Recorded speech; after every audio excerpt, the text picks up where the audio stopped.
Please don't do this, Axel. Please don't do it. Don't do Bravo! it. Don't do it. Don't do it. Bravo, Alice the Wall! Alice the Wall, y'all, keep it going. Keep it going, Alice the Wall. Come on, Alice the Wall, y'all. You're not clapping loud enough, it's Alice the Wall. It's this man's night, yes.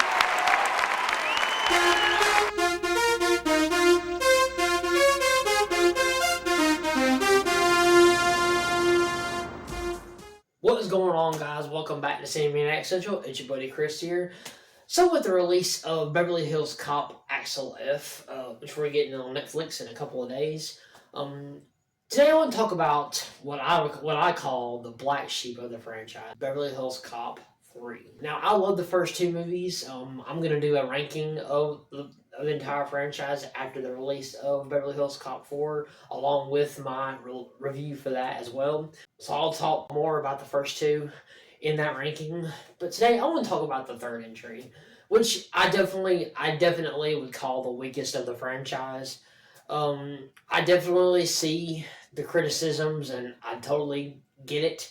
But this is a movie that this is an entry that I actually kind of enjoy.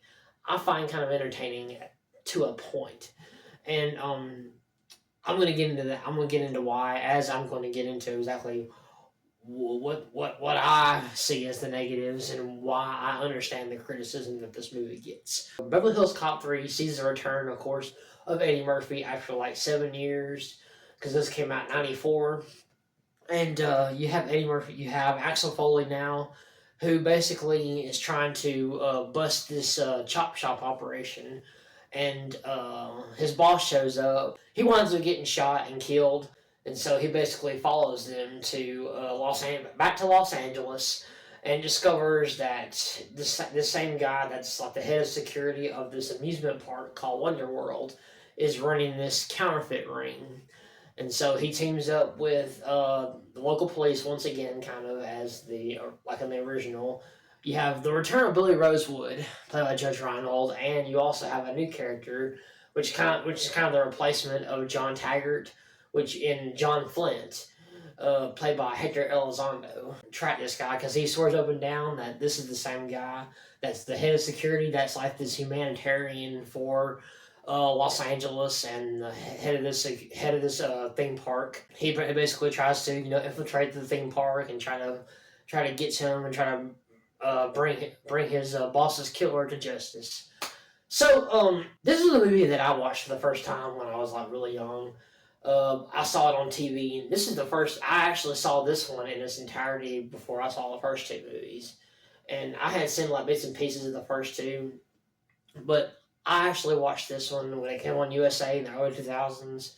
Really loved it, really enjoyed it, This is well before I learned all the criticisms and everything. So as a kid, I was like 14 years old when I saw this. So, at that time, I didn't really care about movies much like any other kid. All the other movies that I saw as a kid, I didn't, pick apart them. I didn't know anything. I just watched it because I thought it was fun, and so I did. But of course, as I got older and I watched it, I kind of paid more attention to the criticisms that it got, and the more I watched it, the more I noticed things.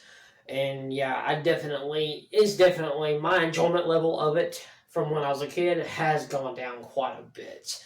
But I still have a certain entertainment value for it. Let me just get into the positives. Honestly, I love the amusement park setting.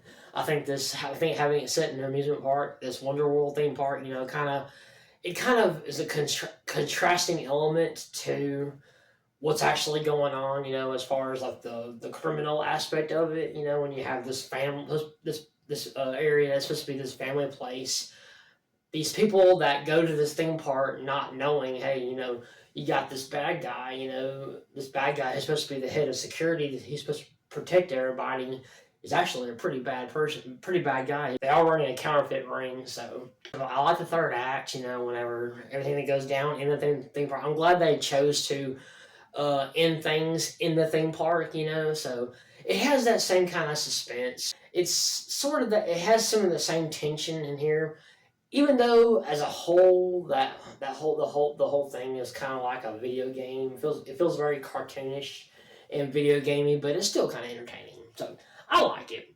The cast, I mean, it has a great cast. Of course, you got Eddie Murphy coming back, got Judge Reinhold, Hector Elizondo, Bronson Pinchot returns as Serge. Is pretty cool, with his little couple of scenes that he has, like he does in the original. And I'm glad to see him coming back for the fourth. I'm not sure how big that part is going to be, so we'll see that. And you also have like John Saxon, who's part of the security team, who I know from Nightmare on Elm Street. He plays Nancy's dad. You got Timothy Carhart, who's our villain here, primary antagonist. He's always best known for playing villains. Like he played this rapist in Thelma and Louise. He was in Black Sheep with Chris Farley and all that. He was in this movie called Pink Cadillac with Clint Eastwood. I always liked Timothy Carhart. I actually thought that there were some somewhat funny moments. My favorite scene in this movie is the award show scene where he goes there to heckle, Ellis DeWald, Timothy Carhart's character, about him being the man of the year and everything, and him knowing, hey, this guy's a killer, but yet you're honoring him with this, man of the year award and everything. He's supposed to be so cool, this humanitarian and everything, and he's just, kind of heckling him, and then, it's a very funny moment. And that was what was missing in the rest of the movie. That's pretty much where my positives end there. I have one mixed thing, and that is Judge Reinhold. Judge Reinhold coming back. Great to see him come back. He's the only one that's been in all three movies, and then of course he's back for the fourth one. He's the only one. He's the only cast member that's been in all four films, and so aside from Eddie Murphy, side character. And while I do enjoy the fact that he came back, he doesn't have a whole lot of screen time. It feels like he has just as much screen time as Bronson Pinchot does, even though it's a little bit more, but I feel like they just relegated him to like a more side character because he only shows up at the beginning of it when Axel first arrives, and then a couple times throughout the movie, and then right at the end of the third act. Same thing with Hector Elizondo's character. He's supposed to be the John Tiger replacement. He's just there to kind of balance things, I guess you could say, and he shows up like when Axel first shows up, and then like all throughout the film, just like, about the same thing as Judge Reinhold. And it's like, you show up for the end of the third act, and you pretty much have Axel do all the work, and that kind of leans into one of my negatives, which I'm going to get into as well. So let's just move on to the negatives, what the things that make this really a very weak entry. First off, it lacks that Eddie Murphy magic. It lacks the wisecrackiness that made Axel Foley the personality that gives Axel Foley his personality that we got in the first two movies. It's all spread out in spades in the first two. It's missing here, and that's part of what I'm also negative on is the fact that he was doing all this pretty much by himself. The fact that they sidelined Judge Reinhold's character. They didn't bring back John Taggart, and they didn't give Hector Elizondo a whole lot to do. He was doing all this by himself. It just didn't seem like he was having a whole lot of fun. That chemistry that he had between the three of them was great. And the fact that it's not there, it just doesn't feel like a Beverly Hills Cop movie. And the look of the movie is different, compared to the first two. There's like this kind of weird color palette, kind of 80s looking. I know this is 90s and everything, but you can still kind of have that little 80s aesthetic in a 90s movie, and it looks really different. Also, it's really predictable. It's very predictable because you have the head of the Secret Service played by Stephen McHattie, and right from the start, you just got all throughout the movie, he just kind of makes himself as a hindrance to what Axel was trying to do.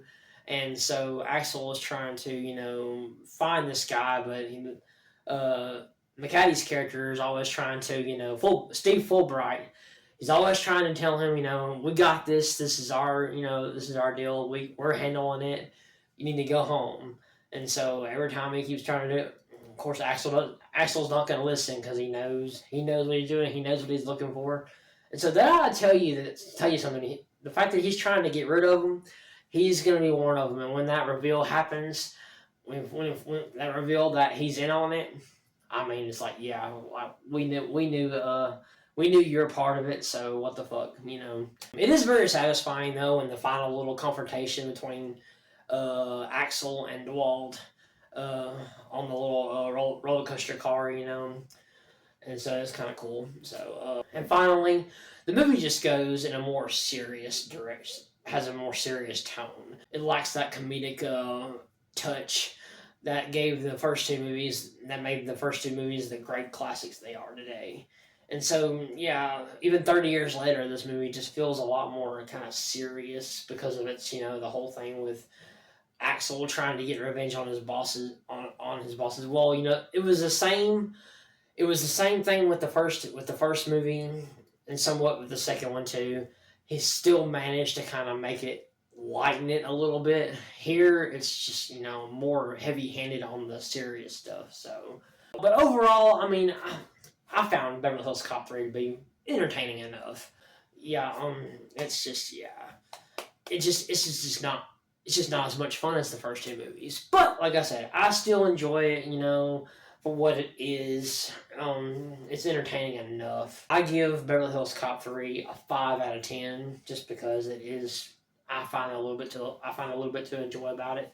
So yeah, that's just my thoughts on Beverly Hills Cop 3. If you like this video, don't forget to like, subscribe if you haven't already. Please subscribe. Stay tuned for my Beverly Hills Cop Axel F review, as well as my Beverly Hills Cop ranking here in a few days. I love you guys. You guys are the best, and I will see you next time.